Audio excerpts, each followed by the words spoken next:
Good morning.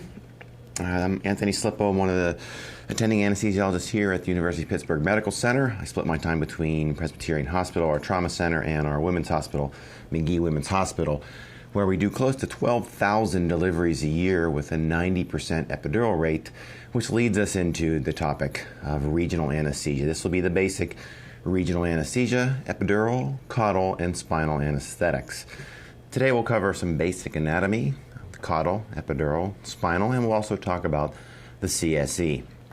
The indications for use will be mentioned, contraindications, complications, the physiology of the block, the distribution of your block, local anesthetic toxicity and treatment, and we'll touch on the anticoagulant guidelines. We'll start off with the basics. First, you must evaluate the patient, the risk and benefit of doing a regional technique on a patient. You must know the surgical site and the dermatomes. For instance, if you're going to do a procedure on a colorectal surgery, you must know where the surgical incision will be so you can properly cover that area with the anesthetic.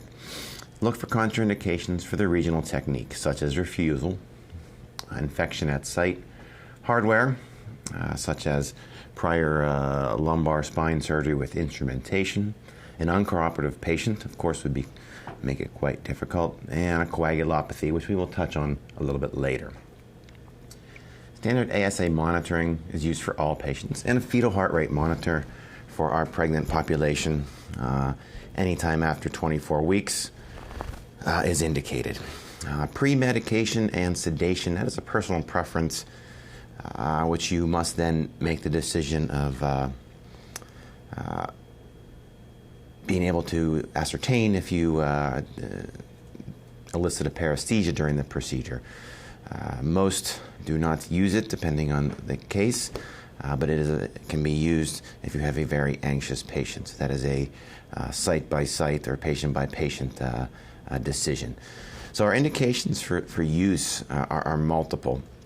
And as I mentioned earlier, surgery covered within the dermatome. So you must know the surgery and where the incisions will be, and also where the pain will be. So that is some of the indications.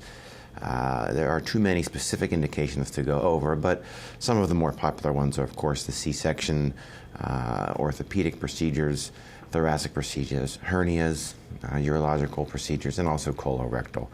But there are many more which you could readily extrapolate to. Again, as I mentioned, know the area of surgery and plan accordingly. Here's the dermatome chart, which is nice. You can determine what level you will need to cover whatever incision or wherever the pain will be.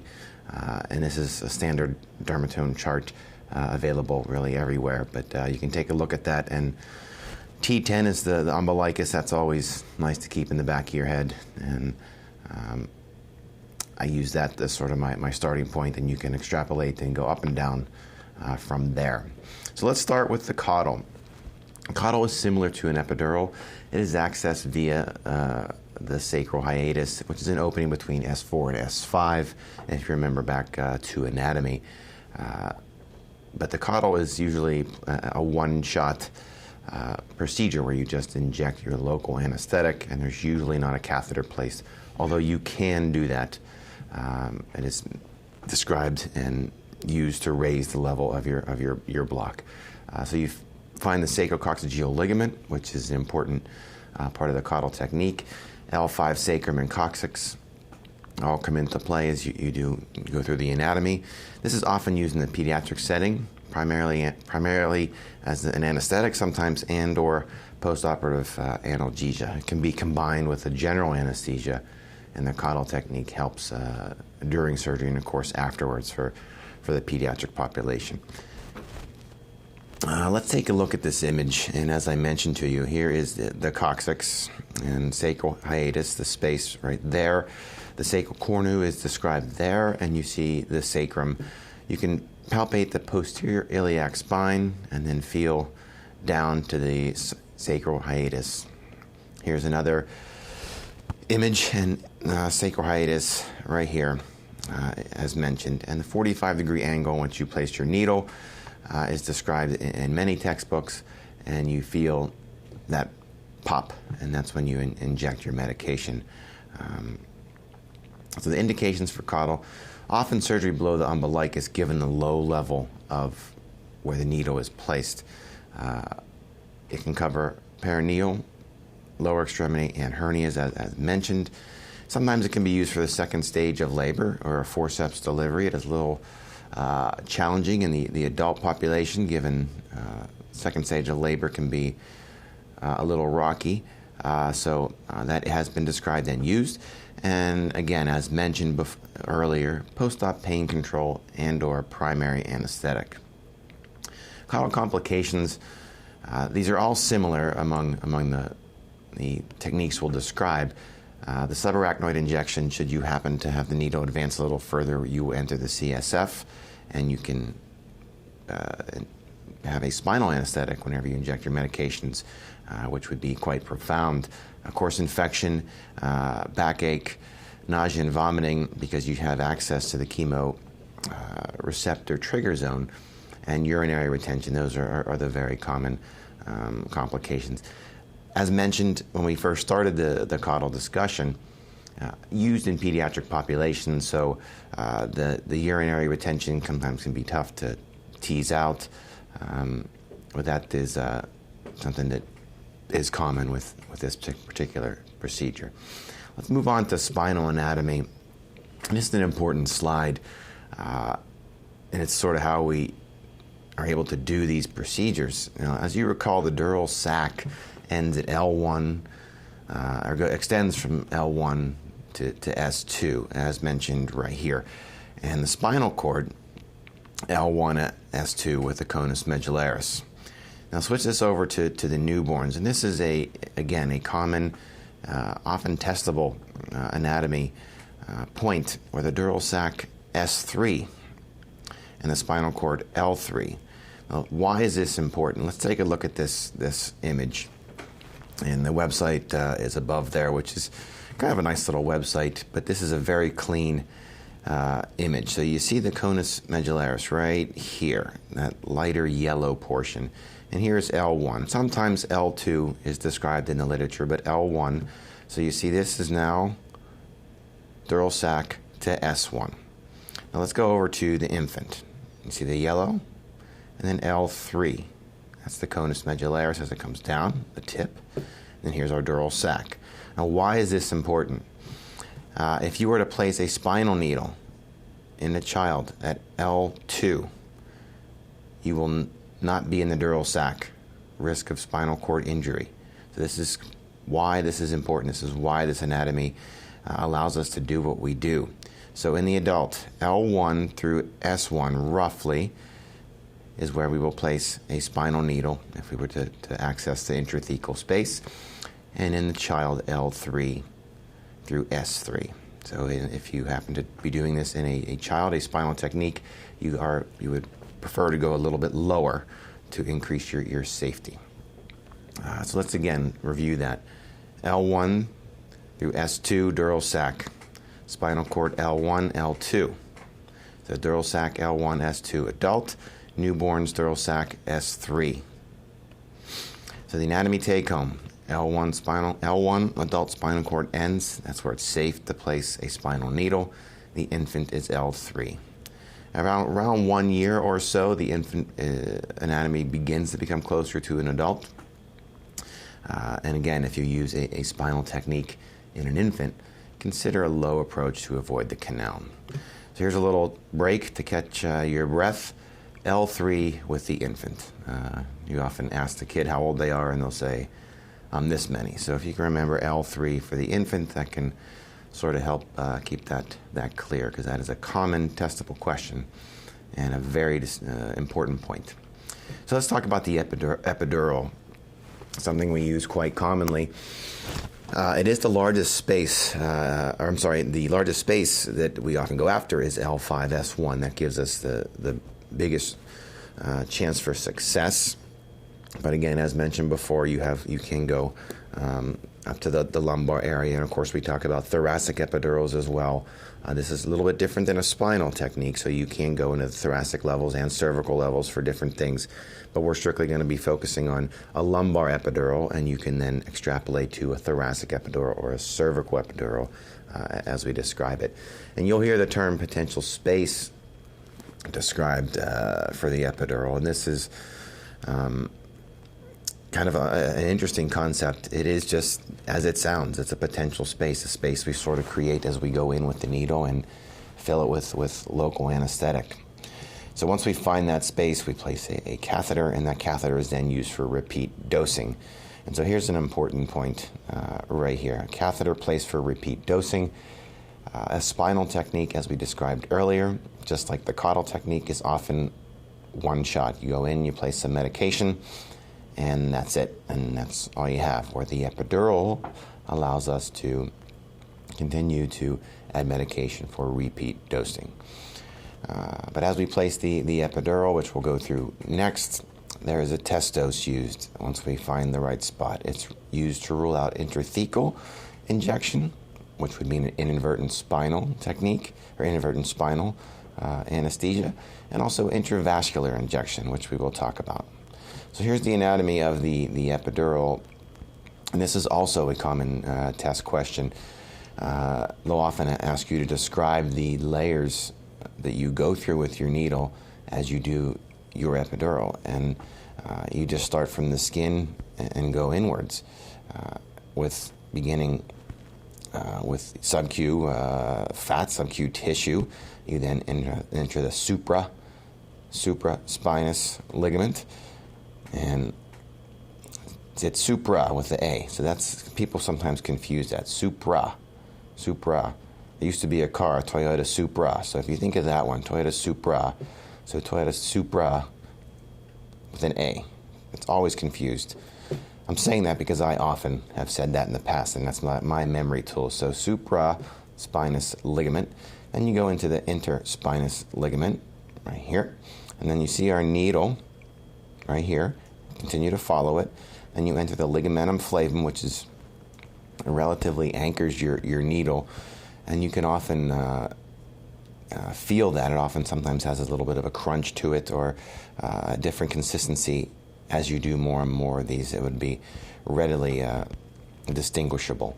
And then thereafter we go into the dura and arachnoid, and then beyond that, cauda equina, which again, we're not going for that area, but right here will be the end of the ligamentum flavum.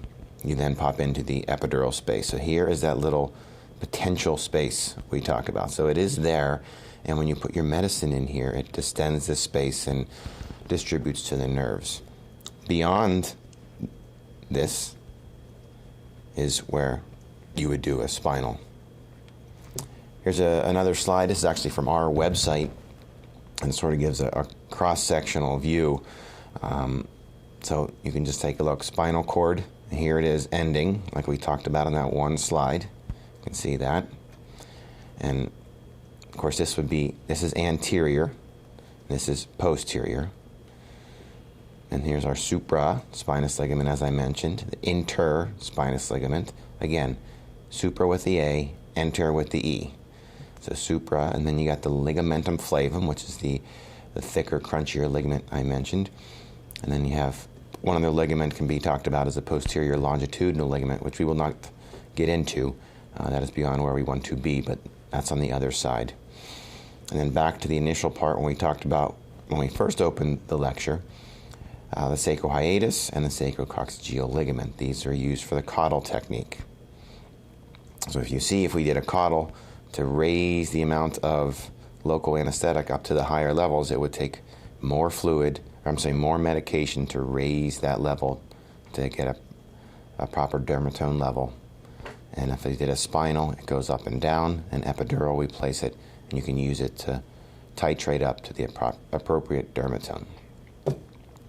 So let's mention the local anesthetic just briefly. There'll be a separate lecture on those. We're not going to go into all of that here, but essentially the local anesthetic, whether it's lidocaine, bupivacaine, tetracaine, whatever may be used, ropivacaine, for example, it blocks the sodium channels, and it just blocks transmission of an impulse. And there are sites within the spinal cord which would be subarachnoid. So that's the subarachnoid is also considered intrathecal or spinal technique, and that's where it would go. And then also on the spinal nerve roots, which are mostly with the epidural and caudal techniques. And the dorsal root ganglia play an important role in this with pain sensation, and that is there as well. So how the duration is related to absorption, and then it's metabolized. That's more of a simple way to describe it, but the local anesthetic gets absorbed by the epidural veins, and it gets metabolized, and that's sort of your duration of action. There are multiple other factors that can give you the actual duration of action for the local anesthetics, but depending on the medication you give and how often you give it can determine your duration of action. But generally with a spinal, it can be anywhere from 1 hour to 3 hours depending on what you use, since that is a one shot or a one-time dosing as compared to the epidural where it's multiple dosing. So you can extend your duration of action with an epidural compared to a spinal. We'll talk about some of the side effects from these blocks. Hypotension is from the sympathetic block. You have a decreased preload and a decreased afterload. Most of our preload is on the venous side, as you know. 70 some odd percent is on the venous side, and you get significant hypotension. This is mostly seen, or very easily seen, with the spinal technique, because it is abrupt and rapid, and you can see that. That's why many people have mentioned the prehydration technique. This is often done with pregnant patients, and then also treating with some vasopressors, because this can be cause quite a bit of symptoms as well. This can be decreased with the speed of an epidural. Is not as fast as a spinal technique as far as the sympathetic block, so you have the hypotension does not occur as rapidly, but it can. So that is why we often say you can titrate an epidural in a patient and not get the hypotension you would normally get with a spinal. Basic physiology: hypotension causes a reflex tachycardia. We all have seen that for many different reasons, but that is consistent. You have a vasodilatation from the procedure, which causes heat loss because you cannot constrict. So you must pay attention to that and treat accordingly with warmers and temperature monitoring. The "I can't breathe" comment is seen with a higher spinal or maybe a little heavier dosing of an epidural. That is where your block is high enough to reach the intercostal nerves, and they get the sensation of they cannot breathe, and that can be remedied by, of course, supplemental oxygen, assessing the level of your block to ensure that it is truly not up to the high cervical levels, which it can occur. You often see C7, which is the outside of your pinky, if you recall from anatomy. Often I'll feel that the pinky, and if that is numb, I realize that, okay, this is a little higher, and they may have that sensation of not being able to breathe. The diaphragm is still doing all the work, but they lose that intercostal sensation, and it is can be quite stressful because they don't feel themselves breathing, and that's where you get the "I'm not breathing," but meanwhile you can see them breathing. So what is often done is you'll put your hand in front of their mouth, and as they breathe, they will feel the air against your hand and their mouth, and it sort of is to close that mental loop, because when you can't feel yourself breathe, you think you're not breathing, and it produces some anxiety. But that is something you can do. Place your hand over their mouth, ask them to breathe. They feel themselves breathing with the air movement, but yet they don't feel it at the intercostal spaces. So it is kind of a unique thing to especially a spinal technique, or maybe an epidural that's a little higher than what maybe you intended. Urinary retention, as I mentioned earlier, is very common, again, especially with the spinal technique. Bradycardia can occur with a T1 through T4 block. As we all recall, those are the cardio accelerator fibers, and if you happen to block those, you can see a profound bradycardia. Just treat supportively whenever that occurs. It should be noted, once you get up here to the T1, T4 area and you get the cardio accelerators, the I can't breathe thing is not close, is close behind. So that's sort of a 1-2 punch there. So those are some important side effects of a spinal technique mostly. Now, as I mentioned earlier, inhibition of sodium channels is how the blockade works. With the sympathetic usually 2 higher than the sensory. So you would gain a sensory level by either a pinching technique or some type of, I often use hemostats. I don't pinch them as hard as you might think, just something to differentiate between an alcohol sensation of rubbing alcohol sensation or a blunt needle. But the hemostats, I do a little pinch on their shoulder, and then I do a pinch in an area that should be have an anesthetic level, and then I determine where my level is, and then I can assume, well, my sympathetic would be 2 higher than that, and then as you see at the bottom of this slide, the motor is 2 lower than the sensory. So that is a sort of quick and dirty, again, I hate to use that quick and dirty type comment, but there's more to it than that, but that is sort of a standard. You can use that to see where you are in the operating room and go from there. Pain and temperature, proprioception, pressure. The pain and temperature, that's why some people use cold and hot. Some people ask about, can you feel the prep solution? Is it cold or hot? Proprioception is where your body is in space. Some people describe their legs as floating. And again, most people can still feel pressure, but no pain. And that is also an odd sensation. And this is easily remedied with some sedation, but depending on where you're using your technique, if it's an awake pregnant patient, the pressure sensation is very difficult, and you can't get away from that by giving sedation in an awake pregnant patient with a baby still in her uterus. So you have to sort of work your way through that. But in other surgical conditions, that is readily taken care of with sedation. Again, as mentioned, this is easily seen with a spinal technique, because that is a quicker and more dense block than the others. So we'll talk about a differential block, and this is sort of what I was mentioning before.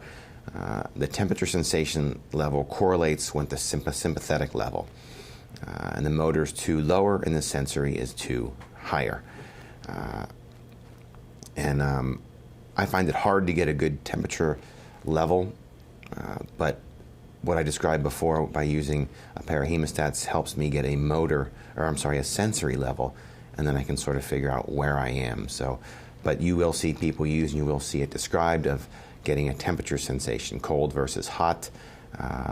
So that is why that is mentioned here. So let's talk about epidural troubleshooting. We place an epidural and the catheter is in place. This is not the where we're going to describe the technique of placing an epidural. That's not the reason for these talks. But after you place your epidural, normally done with a loss of resistance technique, and your epidural is infusing, there's often the one-sided block which comes into play, or the left side is numb, or it doesn't work as well on this portion of my body compared to the others. And we often see that with migration of the catheter into one of the intervertebral foramen, and you can have a very distinct block of one side or the other. Basically, you just pull that catheter back some, and you can redose and possibly make that block equal. And as mentioned on that next line, this occurs by further the catheter is inserted. So if you happen to thread the catheter in quite deeply, you can be a higher instance of a one-sided block. Pulling the catheter back, and re-injection of a dose with the patient on the affected side or the unblocked side is quite helpful. Again, you can modify what you add to your epidural technique by adding fentanyl or morphine, Duramorph, to the local anesthetic, and that markedly reduces the incidence of the patchy analgesia. This is sort of a synergistic property where you get more bang for the buck from not only the local anesthetic but the opioid in which you add. Complications with epidural intravascular injection, it's reported to be roughly around 10% in the OB population. You recall that the epidural veins are quite engorged during pregnancy, and so you could readily get into one of those and have an intravascular injection.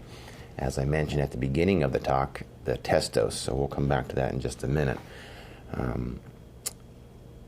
The post-dural puncture headache, abbreviated PDPHA, can occur if the epidural needle goes a little further than the epidural space, and you get into the intrathecal space, and you get CSF, and that rent in the space causes CSF leakage, which causes a change in pressure, which then causes this headache from the loss of CSF.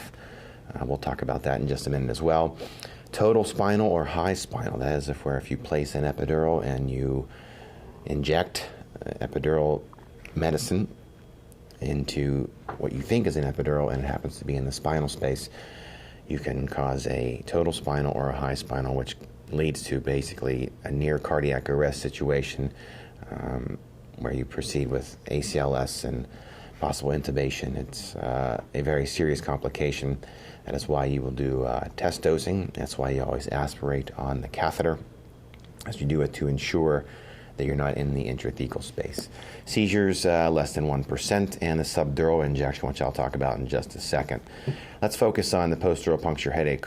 It's 9 out of 10 cases it occurs within 3 days. So if you happen to have what is called a wet tap, or where you get CSF during the epidural, you should have no fluid when you do your epidural. You should be able to thread that catheter easily, and there should be no fluid in the needle, nor should there be any in the catheter. But should you happen to, as you're placing the epidural, go a little bit further and you get into the intrathecal space, you cause that rent as mentioned, you have some CSF leakage, and roughly within 3 days, these patients will complain of a headache. Usually it's seen within 2 days, but 9 out of 10 cases, the onset is within 3 days.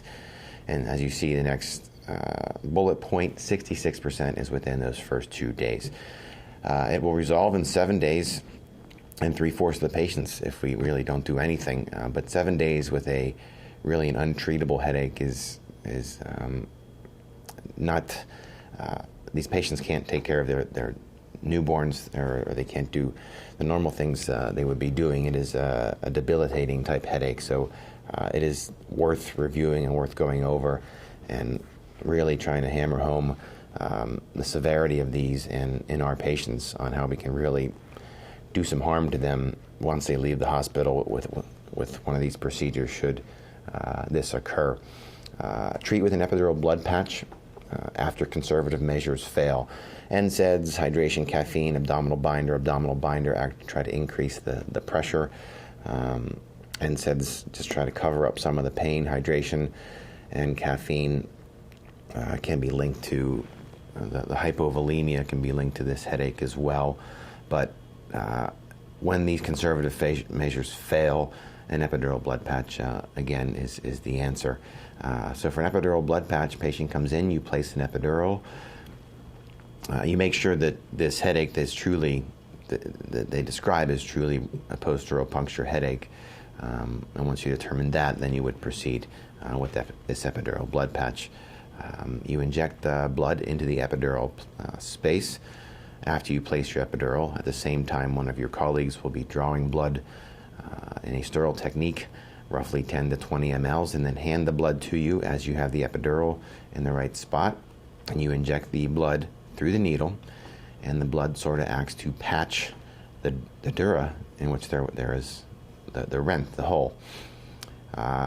Often you'll inject 10 mLs, and the patient may complain of a fullness, and that's when you often stop.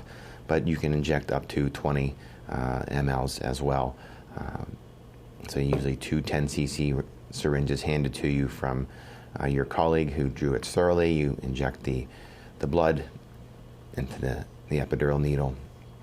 And often the patient will describe, as they're sitting there with the headache, it's gone. It's kind of a neat thing to see when that occurs, but you get immediate relief. And so that's sort of not only is it therapeutic, but it's also diagnostic. So it's kind of a unique thing for our specialty. But 90% effective in the first treatment, and you may repeat it should it not work. But often you get immediate relief. As an aside, there are several reasons for a headache. Obviously, if you had a wet tap and the symptoms are consistent with that, often it's a postural headache where they sit up and it becomes worse whenever they are upright. It's often in the occipital area. It can be associated with nausea and vomiting. And so you must elicit if it's truly a post-dural puncture headache, but also rule out other things such as a migraine history, bleeding, some type of subarachnoid problem, or whether it's medication, blood pressure. There's a whole host of reasons they may have a headache. Finally, inadvertent subdural is whenever you're placing an epidural catheter. It's less than 1%, and you place an epidural and you get the loss of resistance.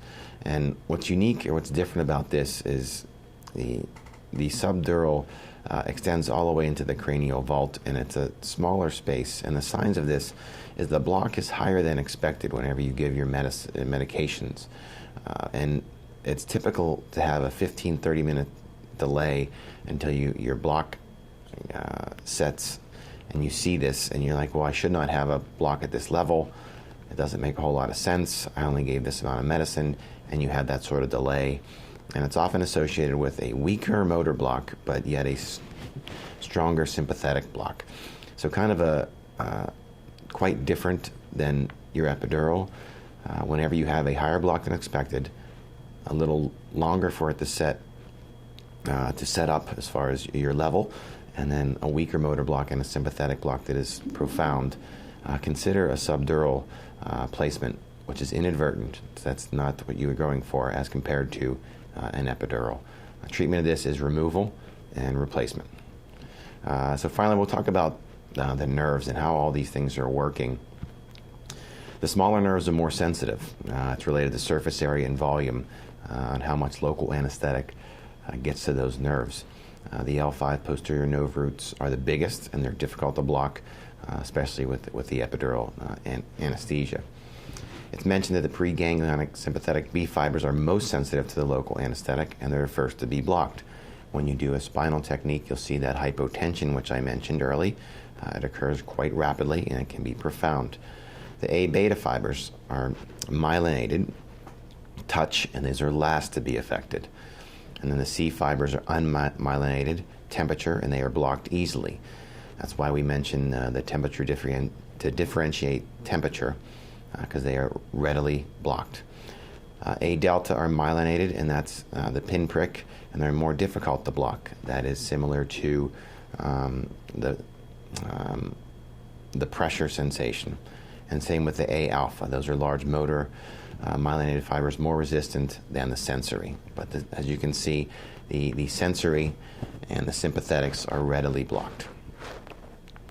Duration of the block, as mentioned in a couple of the early slides, decrease in CSF concentration within the spinal technique. That gets your duration of action of the local anesthetic. And then the epidural and caudal, the effect of the block is by diffusion away and uptake. The spinal, quick review, local injected into the CSF. You have a rapid block, unable to redose unless a spinal catheter is placed. We'll talk about that in just 1 second. Duration depending on dose and diffusion. Adjuncts can add on times in a synergistic manner. Opioids, epinephrine, and clonidine are some of the adjuncts you can add to get that extra duration. Epidural catheter is placed, permits redosing and titration, of block level. It has a slower onset, and the local anesthetic diffuses away via the epidural veins. Caudal, as mentioned in the beginning, single shot injection for intra-op and post-op benefit. Can place a catheter and use like an epidural to raise the anesthetic level. You place a catheter through that sacrohiatus and you can dose and repeatedly to get a higher level. The onset is similar to an epidural. Paradox, this is something just to keep in mind. Depending on what level you are in your training, epidural and caudal require high volumes and doses compared to the intrathecal dose, compared to a spinal. So you may need 10, 20 mLs for an epidural, where you only need 2 mLs for a spinal to get similar levels. So two different techniques, and the difference is one has direct access to the CSF, which is the spinal technique. The spinal, the onset is quicker with the intrathecal. The spinal, again, intrathecal, subarachnoid, they're all same terminology. We'll briefly touch on the combined spinal epidural technique, which is as it is exactly what the wording describes. Epidural space is found. Once you find the epidural space, as you would be placing an epidural, you then place a small gauge needle that pierces the subarachnoid space. You inject some medication into the CSF, and you get your spinal type block. You then, catheter is threaded into the epidural space, and you get the benefit of the quick onset of the spinal, yet you get the redose ability of the epidural. The risks associated with this are, of course, a high spinal because the intrathecal space is violated, and you can have a post-dural puncture headache. Fortunately, because we use such a tiny needle for the spinal portion of it, the incidence is low for the post-dural puncture headache for these techniques. And having the ability to redose that epidural once the spinal begins to wear off is extremely helpful should you have a longer C-section, for example, or a more complex C-section, or a complex colorectal surgery with many lysis of adhesions, or something that would greatly outweigh the duration of your spinal, or a complicated total knee procedure where the surgeons had been there prior and it is quite difficult. The expected side effects or expected effects are not side effects. This is something you must keep in mind. Spinal block causes sympathectomy, as mentioned. Profound hypotension can occur. The T5 through L1 is your sympathetic outflow. As you recall, we block all of that. So quickly that leaves the unopposed parasympathetic, which, should you happen to have a scope in the belly, you can see increased peristalsis from parasympathetic domination at that point. And then hypotension occurs from vasodilation and decreased preload, as mentioned, but also has a decreased afterload occurs with this technique.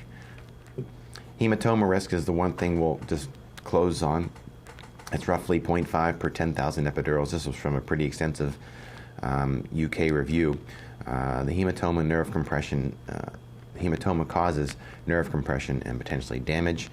There's higher risk with thrombocytopenia, liver failure, and patients taking anticoagulant medications, which leads us into what do we do about these? So aspirin, COX-2, and NSAIDs, there's no contraindication for these. Proceed cautiously, of course, but we can place an epidural, a spinal, or a caudal in these particular situations. Plavix is a common medication used for some of our vascular patients and patients who had coronary stents. Stop 7 days prior to performing a spinal or an epidural on these patients. I sort of think about this V as a Roman numeral 5 and the X as a 10 with the 1, so that's 5 and that's 9. So between 5 and 9, you got to say 7. So stop 7 days prior. So Plavix, here's the Roman numeral 5, and then 9. What's between those two, 5 and 9? 7. Well, 6 and 8 are 2, but roughly in between is 7. So try to keep that in mind for Plavix. No indication, no stop for the aspirin, COX-2 inhibitors, and NSAIDs. 7 days for the Plavix. Ticlodipine, that's a 14 days prior. That's pretty extensive if you happen to have patients on this medication. Coumadin, or warfarin is another common one we see. A stop 4 to 5 days prior. Check an INR. We like to see the INR 1.4 and below. Okay to do the procedure or removal of catheter when you're at this level. So this is if you were to do a spinal technique or an epidural, or if you're going to remove an indwelling catheter once the patient was on Coumadin. Lovenox is our other one. This is very common. It's okay. 12 hours prophylactic dosing. So prophylactic dosing is 0.5 milligrams per kilo twice a day. And hold that for 12 hours, and you can proceed with your technique. Now, if we have therapeutic dosing would be for someone who actually has a DVT or a PE. Hold that Lovenox for 24 hours, and then it's okay to do a spinal technique or an epidural technique in those patients. So the therapeutic is 12 hours. Hold it for 12 hours, and you can go ahead. And the prophylactic is 12 hours, and the therapeutic is 24 hours. You must hold it. 2 hours post-catheter removal, it's okay to restart the Lovenox. So if you happen to have an epidural catheter in and you want to restart some anticoagulation, you start the Lovenox 2 hours after the catheter is removed. Heparin. Note, if you're on long-term heparin, there is a risk of thrombocytopenia, which can lower your platelets, of course. So it is reasonable to check a platelet level prior to doing your procedure, especially on someone who's on longer-term heparin. And over 5 days, for instance, would be your concern. Sub-Q heparin every 12 hours is not a contraindication.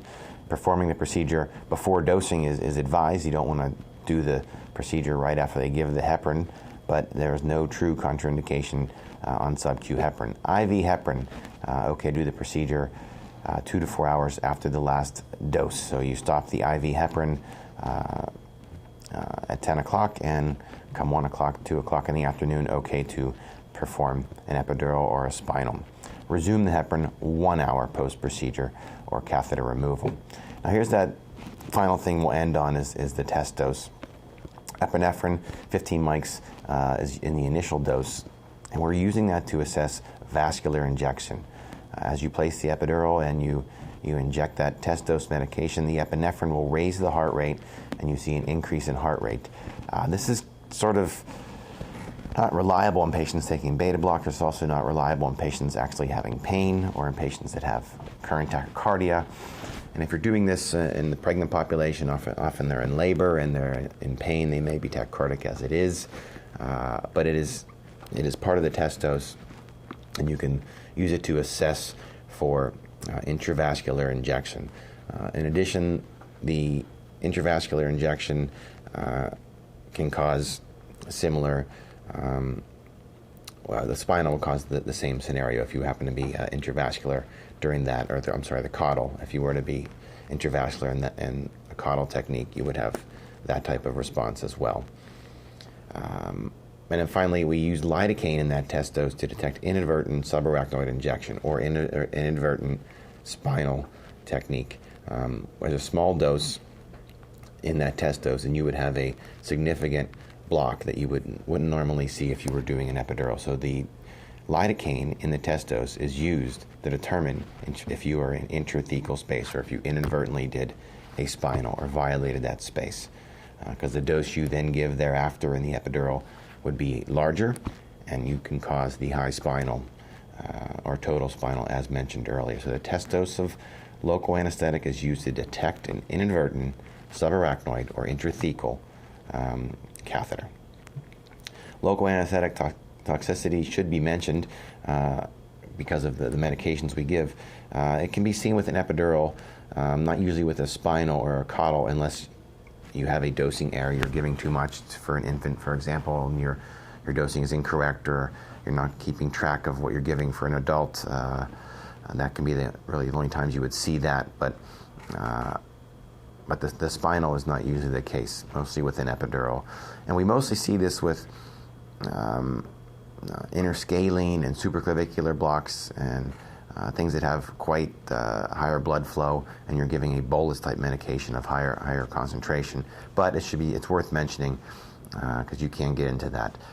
The epidural repeat dosing causes local anesthetic levels to rise. If the rise is quicker than the eliminated potential for the local the eliminated portion of it, there's potential for local anesthetic toxicity.